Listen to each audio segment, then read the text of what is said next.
তাহলে যেই সূরাটা নিয়ে আমরা বসেছি সূরাটার নাম সূরাতুল জুমআহ। বিশ্বনবী বলেন এটা শ্রেষ্ঠ দিন, সাইয়্যিদুল আইয়াম ফিল উসবু', সপ্তাহের যে 7টা দিন আছে এই 7টা দিনের মধ্যে শ্রেষ্ঠ দিন। সুবহানাল্লাহ পড়েন।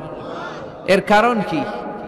এতগুলো দিন থাকতে জুমার দিনের এত ফজিলত কেন? কারণ এই দিনে আল্লাহ তাআলা ফীহি খালাকাল্লাহু সাইয়্যিদানা আদম আলাইহিস সালাম, এই দিনে আল্লাহ তাআলা আদম আলাইহিস সালামকে তৈরি করেছেন।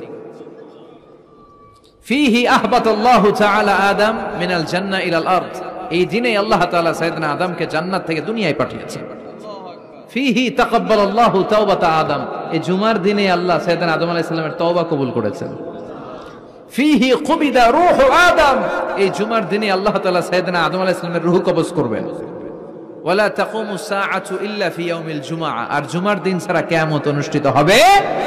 তাহলে জুমার দিনের আলাদা স্পেশালিটি আছে না নাই? আবার বিশ্বনবী জুমার দিনকে লক্ষ্য করে বললেন, আল জুমআতু ইলাল জুমআহ কাফফারাতুন লিমা বাইনাহুমা, এক জুমা থেকে আরেক জুমার মাঝখানে যে 7টা দিন আছে, জুমার কারণে 7 দিনে যে গুনাহগুলো হয় গুনাহগুলো জড়িয়ে দেয় কে? রজব শাবানে বরকতে দাও, রমজান মাসে গুনাহ ঝড়াও, সপ্তাহ জুড়ে তুমি বরকতে দাও, জুমার দিনেতে গুনাহ ঝড়াও, রজব শাবানে বরকতে দাও, রমজান মাসে গুনাহ ঝড়াও। পড়েন আমিন। এই জুমার মাধ্যমে বিগত সপ্তাহের গুনাহগুলোকে ঝরিয়ে আপনার নিষ্পাপ করে দেয় কে?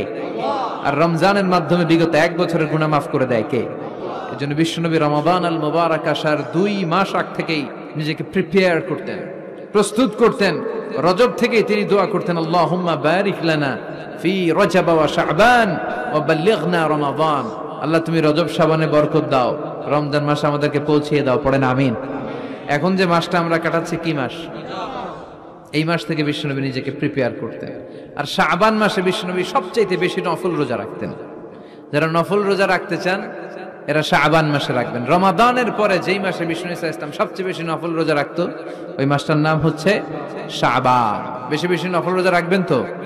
আল্লাহ তুমি কবুল করো। এই জুমার দিনের মর্যাদাটা আল্লাহ তাআলা সর্বপ্রথম ইহুদিদের দিতে চেয়েছিল। কাদেরকে? কথা বলেন। ওরা এটা নেয় নাই, ওরা নিজেদের জন্য শনিবারকে ওদের অ্যাসেম্বলি ডে বানিয়েছে। ওরা বলেছে না, আমরা শনিবারে ইবাদত করব। এই দিনটা আল্লাহ তাআলা নাসারাদেরকে দিতে চেয়েছে, তারাও নেয় নাই। তারা রবিবারকে তাদের ইবাদতের দিন হিসেবে চুজ করেছে। অবশেষে আল্লাহ তাআলা আমাদেরকে এই দিনটা দিতে চাইলেন, আমরা কোনো কথা ছাড়াই গ্রহণ করলাম আর ধন্য হয়ে গেলাম।